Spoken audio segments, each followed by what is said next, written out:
This is a quick introduction to Motive 2.1, covering the new features and improvements in this release of Motive. We have made two major updates to Motive's interface as a part of the effort to improve the user experience. The device pane has been refreshed to offer easier controls, customizable property columns, and the ability to sort groups of devices based on their properties. We also added the ability to create selection groups of devices to speed up workflows consisting of a large number of devices. Selection sets work great along with our collapsible group headings. Device settings are now listed under the Properties pane. Simply select a device in the Devices pane or in the 3D view, then configure its settings in the Properties pane.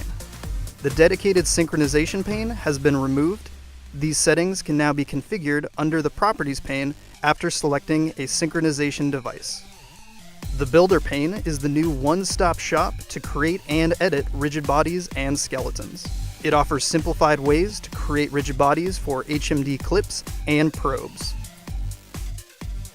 The new skeleton model shows magenta markers to signify which markers can be moved slightly without affecting the solve quality. We have made significant improvements in the tracking quality of the rigid body-based skeleton and drastically reduced how long it takes to set up. You now only need 2 out of the 6 rigid bodies, have your performer in a T-pose, and Motive will automatically create the other rigid bodies and the skeleton. There are new skeleton marker sets for tracking fingers with active tags. These include a left and right hand model, finger tracking with the passive baseline model, and finger tracking with the rigid body skeleton. The Prime Color camera is now better integrated into the Devices pane. Many video export issues have been addressed, and visualizations have improved. Motive now supports Kistler force plates. Also a part of this release, all force plates, including Burtec plates, can now be synced with external clocking or with record triggering. The auto-select tracking algorithm for active marker rigid bodies has been improved to dynamically switch between ray-based and marker-based algorithms depending on the tracking quality. The indicators at the top of the 3D view can be used to toggle between live and edit, or can be used to toggle between passive, passive plus active, and active tracking modes. The metrics in the control deck now displays graphs for real-time information. Motive now saves application profiles as a .motive file instead of a .xml file.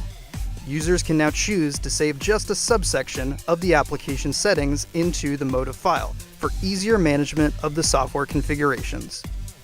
We've updated the icons for Motive profiles, calibrations, and take files to help distinguish these new file types. TTP and SKL files are no longer supported starting from this release. TRA files can still be loaded in this version, but cannot be saved. Instead, all asset and application information can now be stored in the .motive file. Thanks for watching. For more information, click on the link in the description below to the OptiTrack support wiki, where you can find full descriptions on everything in our software. This document is continuously updated, and we frequently add tutorial videos, going in depth on some popular and important features. And as always, thanks for choosing OptiTrack.